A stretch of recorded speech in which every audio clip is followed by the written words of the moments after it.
kita wa ila ruhi maulana Syekh Muhammad Arsyad bin Abdul Al-Bajjaj Syekh Muhammad bin Ismail Syekh Muhammad Syarani dan Maghrib wa Syekh Salim Mulia Syekhina wa alim min Syekh Sayyid Al-Wadi wa Lidina wa Lidikir wa Syekhina wa Syekhina wa Wadina wa Wadina wa Wadina muslimin ajma'in anna Allah yarshuna wa man ahabbatna muslimina tadwa wa maqbula wa tawfiq wa hidayah wa istiqamah wa ula al-umur fi sihatin wa afiyatin wa salam bid-din wa dunya wal akhirah Allah yaghfir lana wa lahum yasir khatim ala hadhihi an-niyyah wa ala man wa bi sallallahu alaihi wa sallam.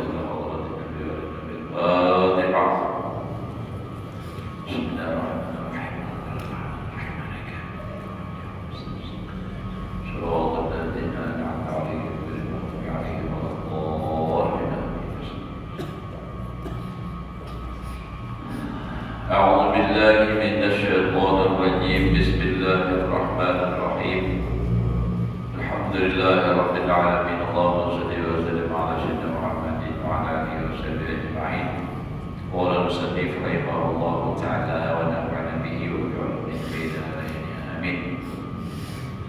Alhamdulillah, bersyukur kepada Allah Subhanahu wa taala diberikan umur, mudah-mudahan kita keluarga semuanya selalu dalam keadaan sehat walafiat dan di dalam taat ibadah kepada Allah Subhanahu wa taala.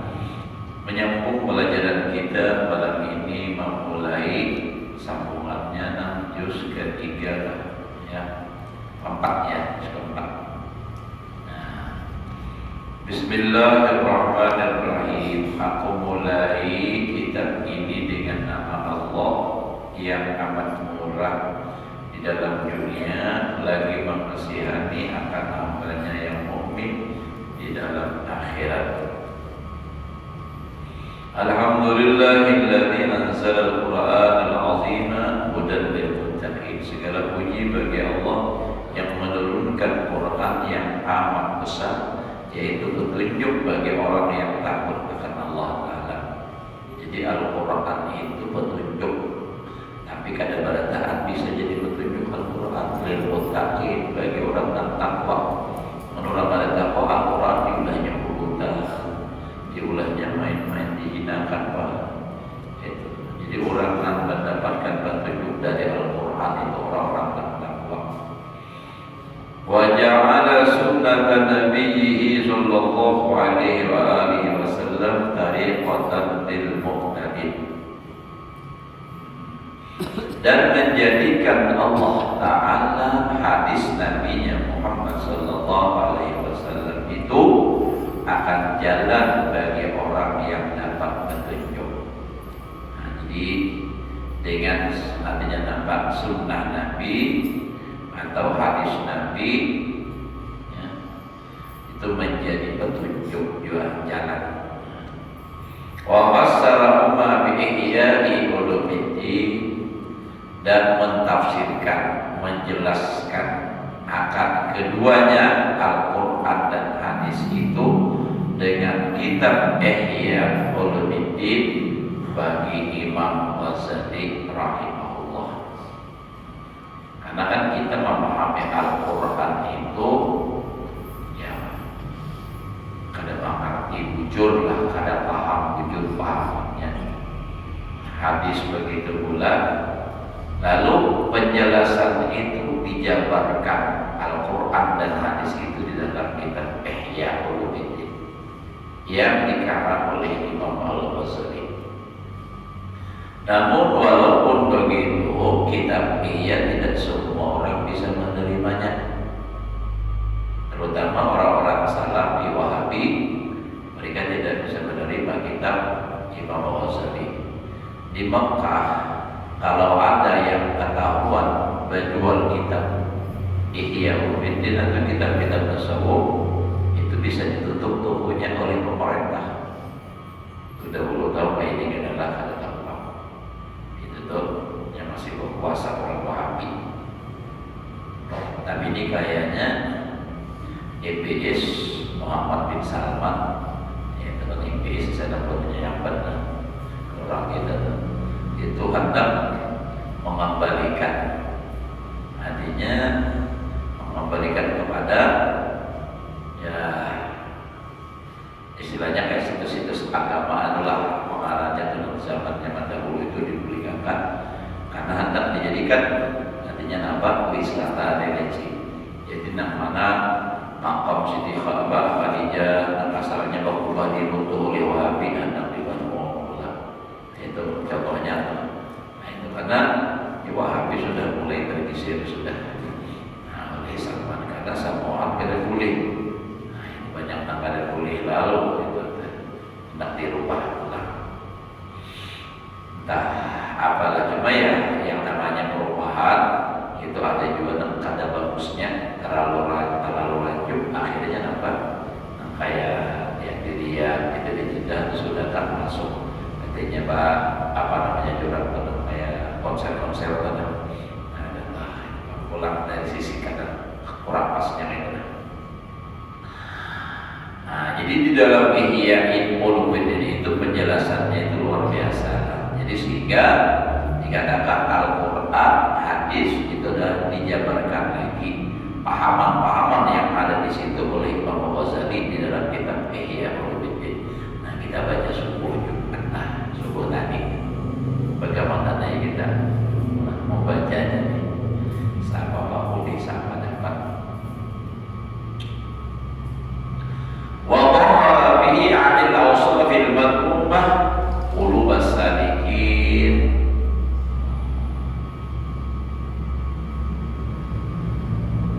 Diwaqara bihi 'anil awsafil madhmumah qulubas salikin al-majid dan mensucikan Allah Ta'ala dengan dia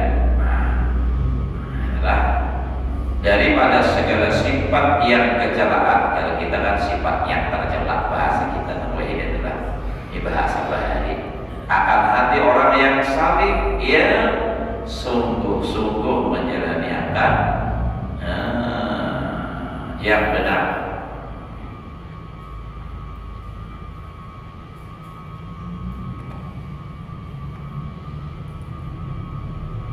وزينهم بالأخلاق المحمودة التي هي أوصاف العارفين المقربين. Dan ia memperhiasi mereka itu dengan segala perangai yang kepujian, artinya sifat-sifat yang terpuji, ya itu sifat bagi segala orang yang arifin yang muqarrabin. Jadi dengan Al-Quran dan hadis yang dijabarkan atau yang diterangkan oleh dia tadi, lalu orang-orang yang arifin itu berakhlak dengan akhlak yang terpuji. Nah, lalu di situ bisa menjalani jalan untuk mensucikan hati daripada sifat yang terdapat baik itu tadi. Wassalatu wassalamu ala sayyidina Muhammadin al-mutakhalliqi bi akhlaqi rabbil alamin. Dan rahmat Allah dan salamnya atas penghulu kita Nabi Muhammad yang berperangai dengan segala perangai Tuhan yang sekalian alam. Kenapa? Karena akhlak Nabi itu kan dikatakan oleh Siti Aisyah itu karena khuluqul Quran. Akhlak Nabi itu adalah Al-Quran. Nah jadi itu maksudnya. Wa ala alihi wa ashabihi alladziina muhaqqiquna bittiba'i sayyidil mursalin. Dan atas keluarganya dan segala sahabatnya yang adalah mereka itu keluarga sahabat, keluarga Nabi, sahabat Nabi, mereka itu sebenar-benar dengan mengikut akan Nabi sallallahu alaihi wasallam, penghulu segala nabi yang mursal dan diutus. Wa ala tabi'in wa tabi'in tabi'in lahum bi ihsan ila yaumiddin. Masih mukadimah lagi kan. Dan atas mereka itu yang mengikut bagi mereka itu dan yang mengikut akan mereka itu dan berbuat kebajikan hingga hari kiamat. Maksudnya nak mengikut kebaikan, mengikut. Jadi Nabi diikuti oleh sahabat diikuti oleh tabi'in sampai kita nak mengikut dalam kebaikan. Wa ba'du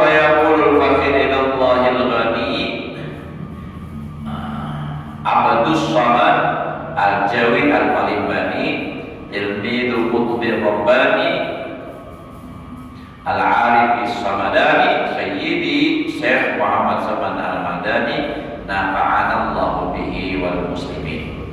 Dan kemudian daripada itu maka lagi akan berkata fakir ilallah. Fakir ilallah itu maksudnya yang berhajat kepada Allah Al-Ghani yang sugi. Siapa yang berkata? Abdus Samad Al-Jawi Palimbani. Orang Arab menyambat Indonesia itu orang Jawi, bahari itu orang Jawi ya. Nah, Palimbani itu kan Palimpang. Nah, orang mana Jawi yang menyambat Jawa di kita. Maksudnya itu orang Indonesia. Beliau Syekh Abdus Samad Al-Palimbani ini murid Qutbur Rabbani wal Arif As-Samadani, yaitu pengurus kita Syekh Muhammad Saman. Jadi Syekh Muhammad Saman bin Abdul Karim As-Saman yang bangsa Madinah negerinya. Nah, jadi kejadian ini Syekh Abdus Samad Palimpang ini sama-sama lawan Datuk Al-Bayan berguru dengan Syekh Muhammad Saman di Madinah. Sebelum di Madinah beliau menuntut ilmunya di Makkah. Setelah itu lalu pindah ke Madinah untuk belajar ilmu suluk. Nah, ilmu tasawuf dan dibimbing oleh Syekh Saman Al-Madani.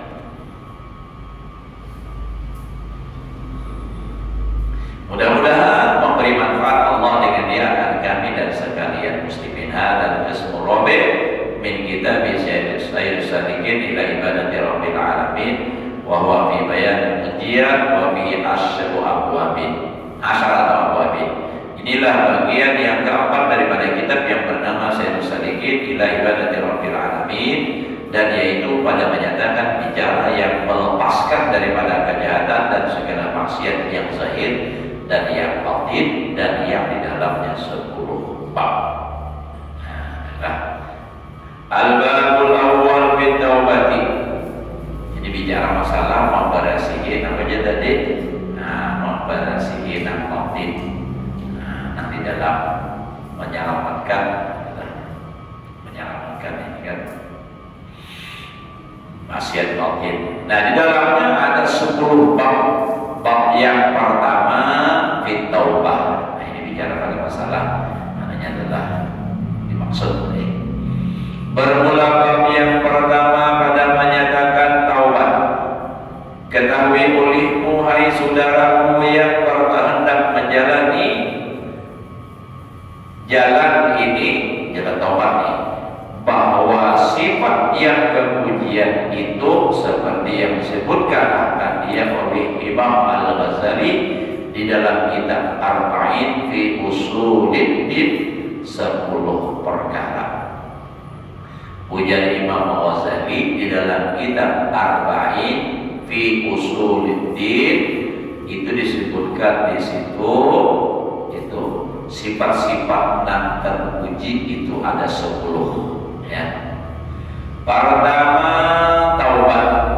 Taubat daripada segala maksiat yang zahir dan yang batin. Itu sifat yang terpuji. Orang bertobat karena dibahas setiap satu bab itu adalah bab tobat bagaimana apa masalah tobat daripada maksiat itu dijelaskan lagi, dirincikan pula. Jadi di sini disebutkan dahulu 10 macam sifat terpuji. Ya, ujar Imam Al-Ghazali adalah yang disebutkan dalam kitab Usuluddin, kitab Arba'in fi Usuluddin itu. Jadi pertama yang dipuji ada sifat-sifat yang terpuji itu adalah taubat. Jadi kalau orang bertaubat itu bagus dan dicinta oleh Allah dalam Al-Quran, innallaha yuhibbut tawwabin. Allah mencintai orang yang selalu bertaubat, tiap malam supaya sudah taubat, baca istighfar, mohon ampun dari Allah Ta'ala dari segala dosa. Jadi kenapa kita selalu bertobat? Nah, karena Nabi sendiri sudah mencontohkan. Nabi itu mencontohkan, Nabi itu pun berdosa karena memang dikatakan oleh Allah dalam Al-Quran Rasulullah itu contoh. Jadi Nabi itu mencontohkan lawan kalau bi Rasulullah uswatun hasanah. Itu pun kada dicontohkan ya bagi anak tahu. Nah contoh ini pasti yang baik. Dan mau orang matang nak ada bagus ya Allah contoh bang. Jagung aja gitu contohnya kalau kenal ya Allah.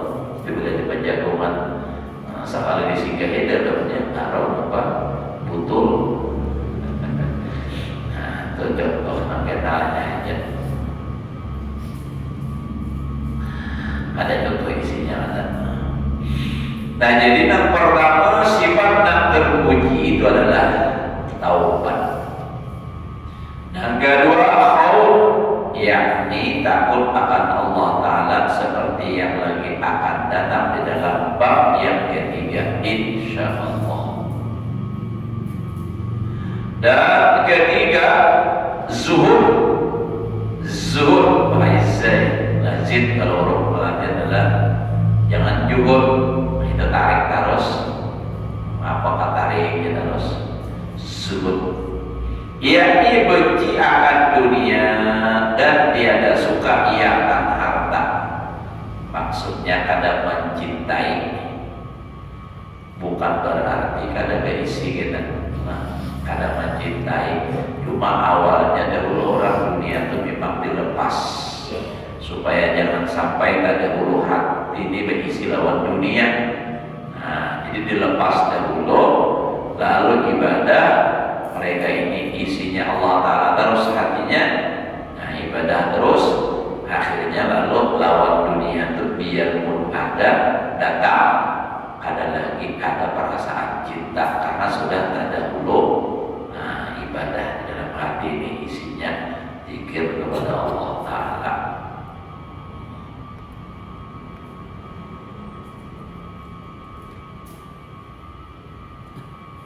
Dan lainnya melainkan sekadar hajat. Jadi dunia itu berisinya cuma sekadar hajat jua.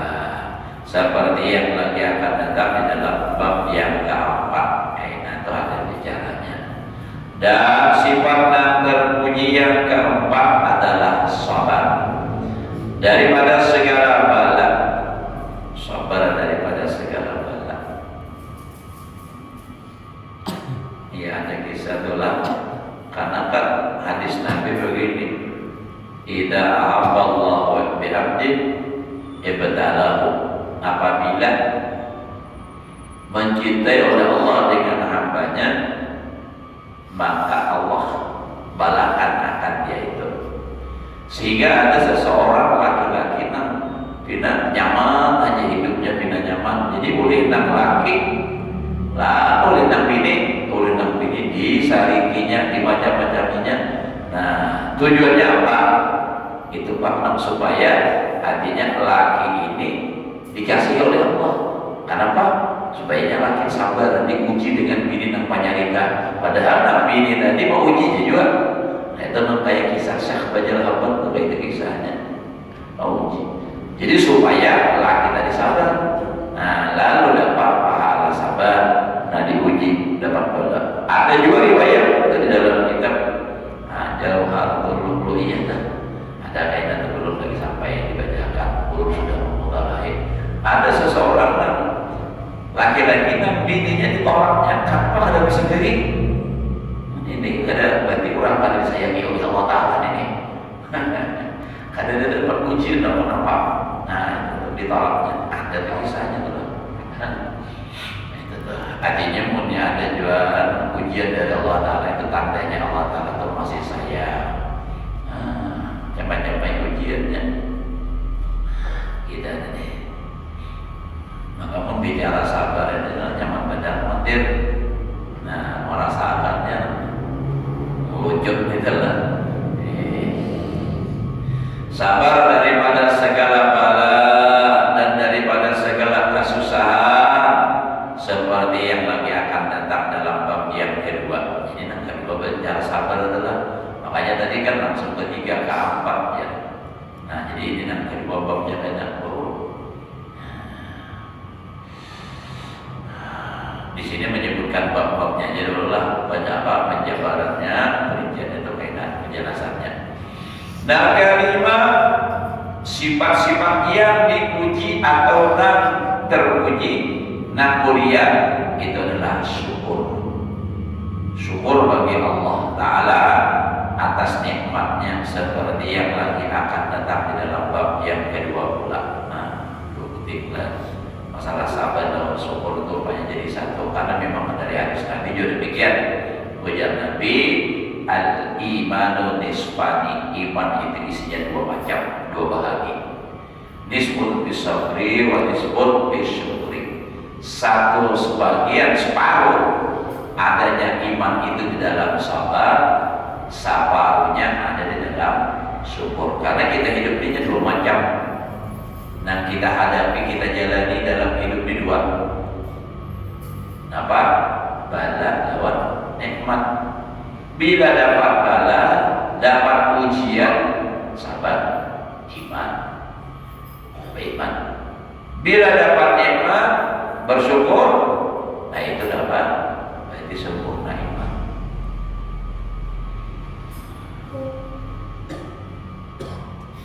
Makanya di antara orang yang beruntung itu adalah cirinya lisanun dzakir wa qalbun syakir. Ada tuh tandanya orang yang beruntung tuh lisanun syakir wa qalbun syakir.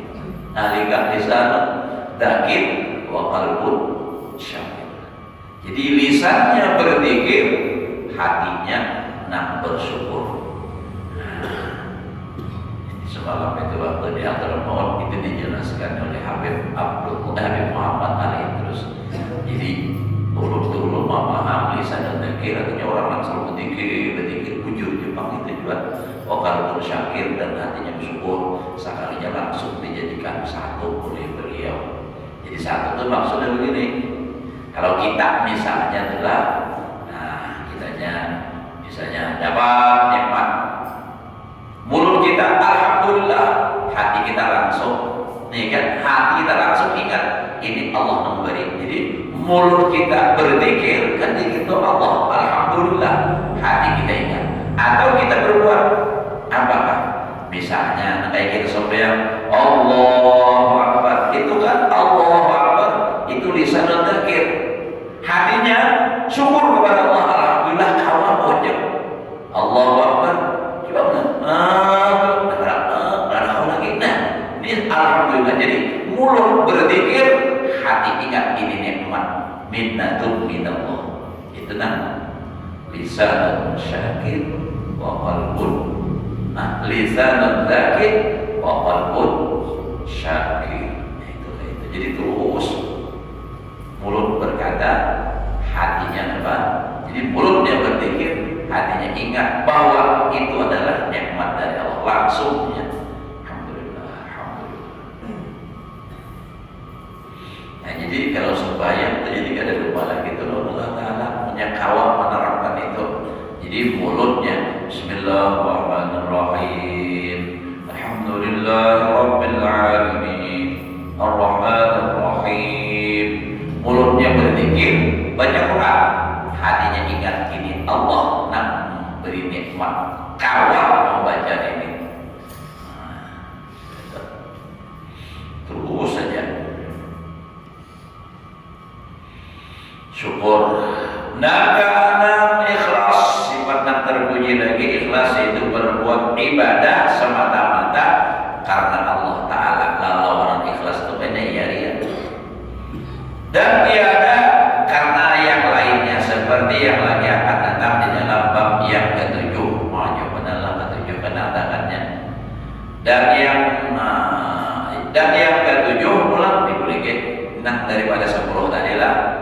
Tawakal ala Allah, jangan tukul kan berjalan, tukul ala Allah aja. Yakni berpegang hati atas Allah Ta'ala. Ia menyerahkan sekalian perbuatannya dan sekalian takbirnya, aturannya itu kepada Allah Ta'ala, seperti yang lagi akan datang di dalam bab yang kelima.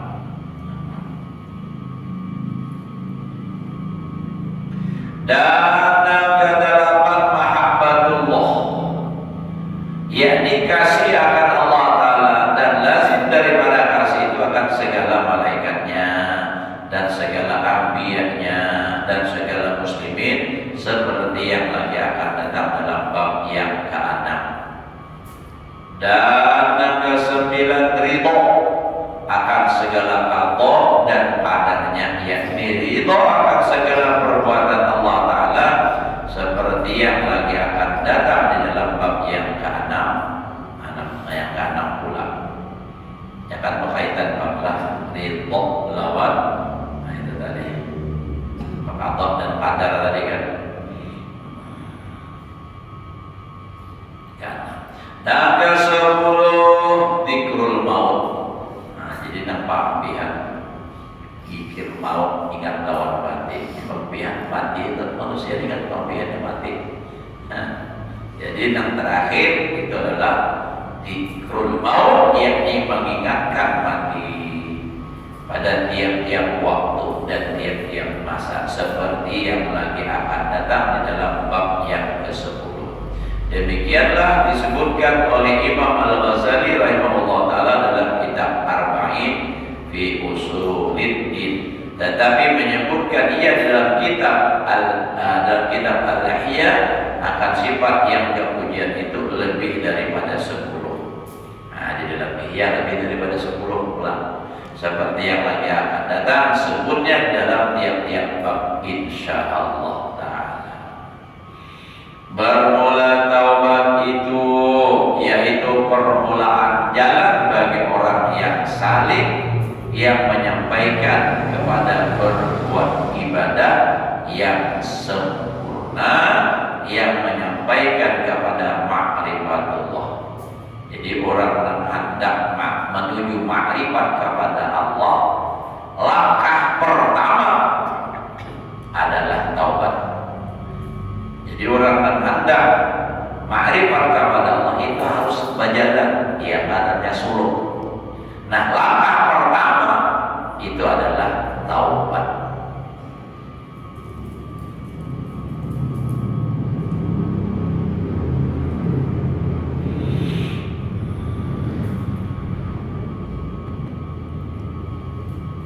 Dan yaitu membawa kepada kemenangan, maksudnya keberuntungan di dalam dunia dan di dalam akhirat. Dan lagi taubat itu membawa kepada dikasihi oleh Allah Ta'ala.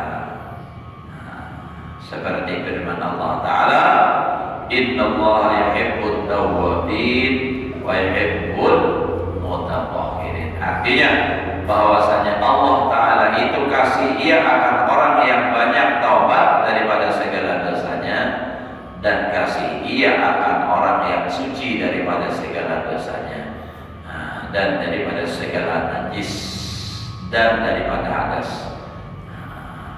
Jadi Allah Ta'ala mencintai orang yang banyak taubatnya. Artinya terus perbanyak taubat dan membersihi, mensucikan daripada segala najis, daripada hadas. Jadi daripada dosa bisa juga suci, bersih. Dan sabda Nabi sallallahu alaihi wasallam, at-taibu habibullah, at-taibu minadz dzambi kaman la dzambalah. Artinya bermula orang yang taubat itu kekasih Allah. Jadi orang yang bertobat itu adalah kekasih Allah. Orang bertobat itu orang apa? Orang berdosa ada. Nah, orang berdosa bertobat itu jadi kekasih Allah. Dan taubat itu tidak ada istilah kata terlambat. Tidak ada istilah kata terlambat. Nah, kalau bapak ini sudah Tuhannya terlambat kadang. Kecuali kalau sudah roh sampai di tenggorokan, hanya bertobat, nah itu terlambat. Kalau masih awal sehat aja biar Tuhan. Ya malam Kamis tadi rumah pengajian di Sungai Simpai, ada orang tua beparang di bawah pengajian, belum senang mana pengajian aja. 50 dia sudah terlambat, umur sudah 79 hanya lambat. Puja dulu, tidak ada kata terlambat. Pian itu masih bersyukur diberi kesempatan, masih bersyukur pian diberikan kesadaran. Coba kalau pian terus menerus sampai mati, itu yang terlambat. Nah, jadi masih ditimpa pada ini. Alhamdulillah. Sedih bang sedih, nantinya merasa-rasa tuh benar gitu, dahulu itu karena tapi tahu apa-apa. Walaupun istilahnya itu kan kayak sembahyang aja, cuma karena tapi tahu apa ada mengaji kan gitu. Jadi bersyukur benar, jadi ini alhamdulillah. Padahal bekas setrum sudah jadi alhamdulillah kawah berjalan. Nah ini mensyukuri Allah Taala memberikan kehidupan yang kedua benar, kehidupan kedua saja sudah karena orang gitu deh ya. Sudah setrum, nah apalagi maaf ulun orangnya berjalan ke kawah, motor pirun sudah hanya menyesal. Lagi sigar ada iloi-iloi, ada hira-hira. Orang pengajian kada bisa umpat, orang pemaulidan kada bisa umpat. Apapun kegiatan orang tahunya bagawi, kada bagawi berenai saja. Kada bisa umpatan orang. Nah, sudah mati kan hanya menyesal. Mudah-mudahan kita berlelah keluarga kita berataan nih, mudah-mudahan selamat dunia akhirat. Nah, mudah-mudahan kita berharap kumpul berataan, baik berataan masuk surga ya Allah di dalam rombongan bendera Rasulullah, ya pagi-pagi Rasulullah. Masya Allah. Dan para aulia-aulia Allah.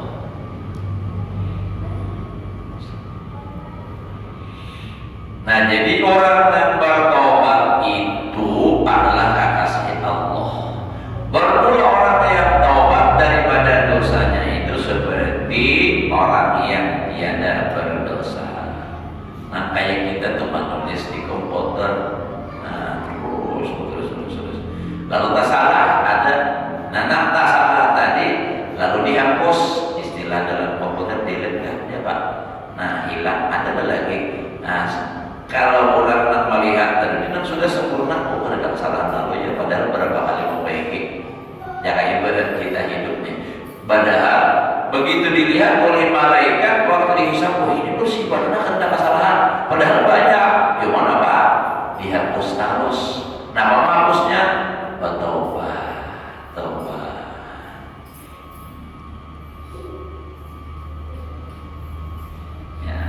Bertobat, baca istighfar, sampai orang-orang dulu tujuan tujuh artinya apa namanya mengekspresikan kehadiran Allah. Tobat itu bisa dengan apa namanya syair, ada juga kan orang bahari yang tahu kita biasa dibaca sore dalam sekolah kami anak-anak baca juga itu sore di pondok ya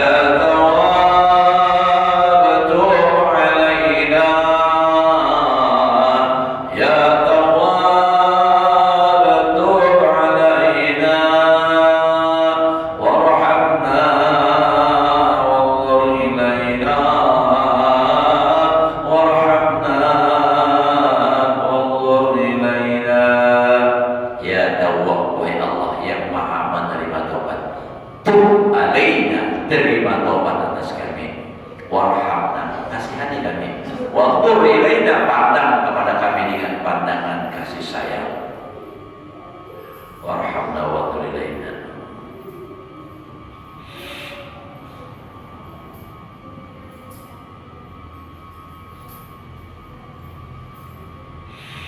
Alhamdulillah.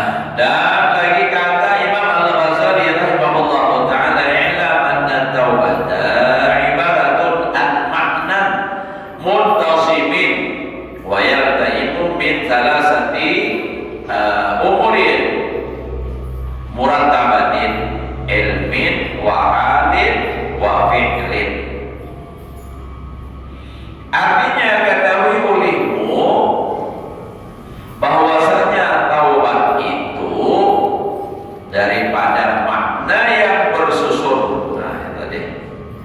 makna mutarattab apa makna mutasibin bersusun daripada tiga perkara. Pertama ilmu dan ilmin, yang kedua hal, yang ketiga fi'il, yakni perbuatan. Jadi taubat tadi. Jadi taubat itu tersusun dari tiga perkara. Pertama ilmu, kedua hal, ketiga fi'il perbuatan. Nah dijelaskan, belum bisa lagi lah. Amal ilmu bahwa ma'rifatu dhararid dunub.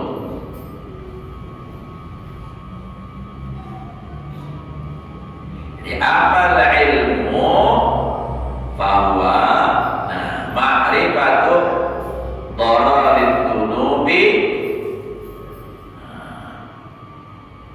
wa kauniha hijaban. Ma'rifatu kauniha kaunid dunub hijaban bainal abdi wa baina kulli mahjubin. Artinya maka adapun ilmu, artinya kan orang batu-batu tersusun dari tiga. Dari pertama ilmu.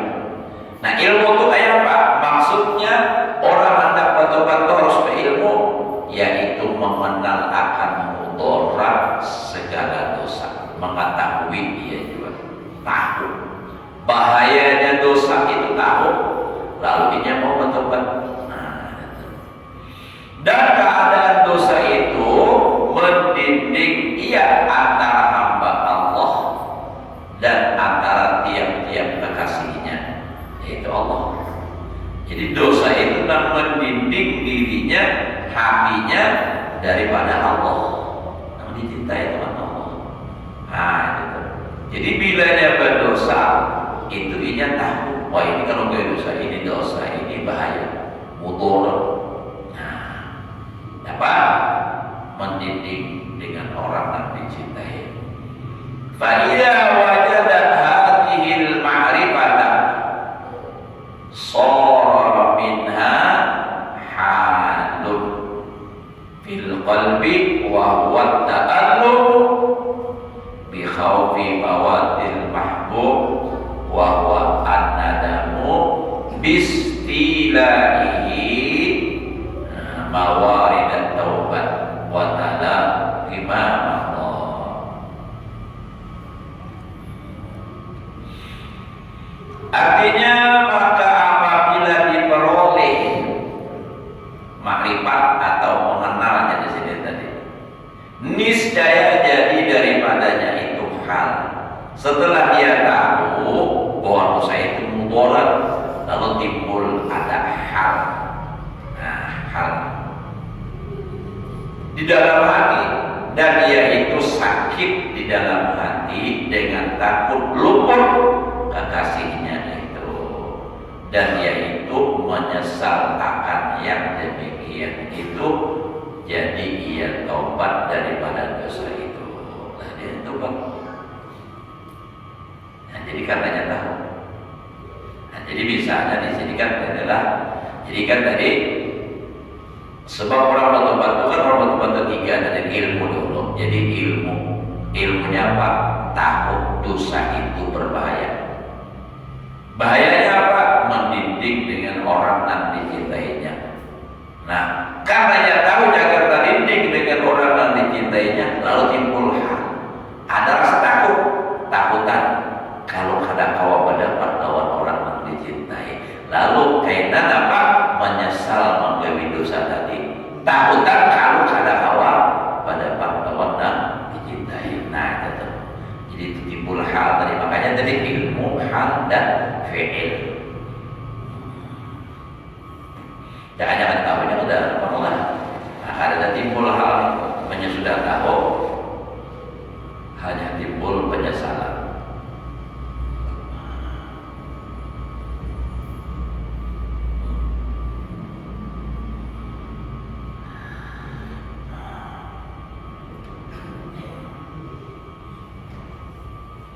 Dan mendapatkan ia akan barang yang telah lalu daripada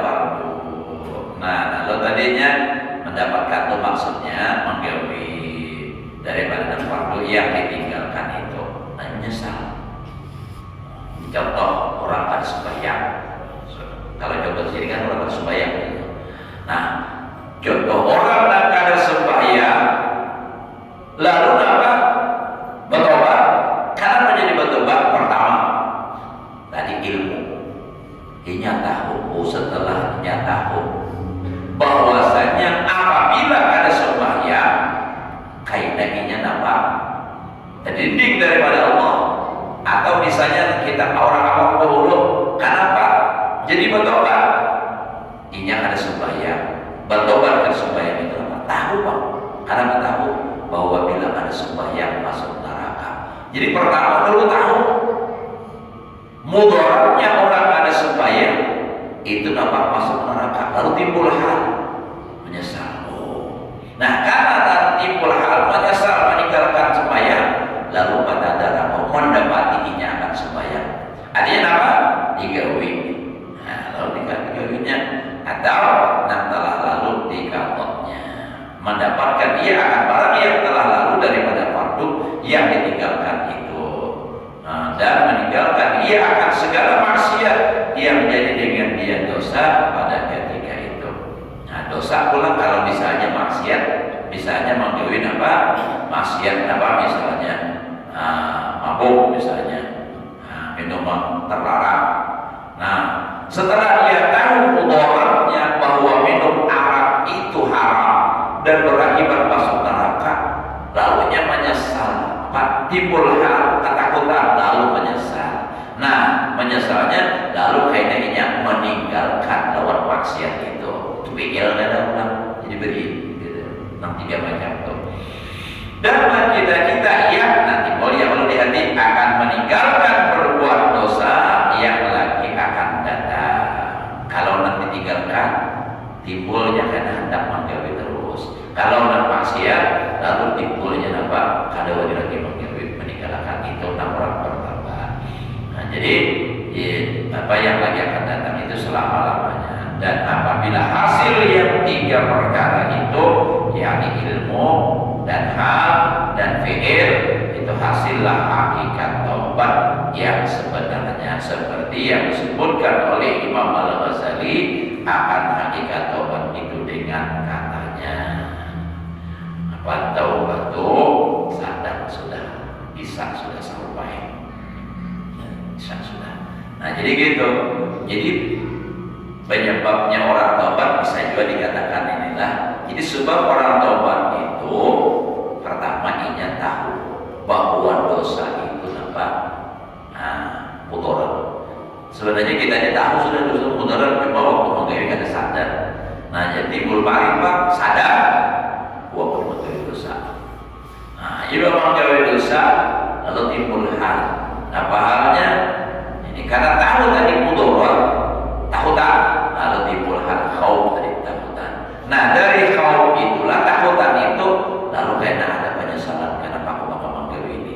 Nah, lalu kalau maksiat setelah dia merasa takut, takut tadi itu mudarat, lalu timbul takut, lalu ia meninggalkan itu fi'il.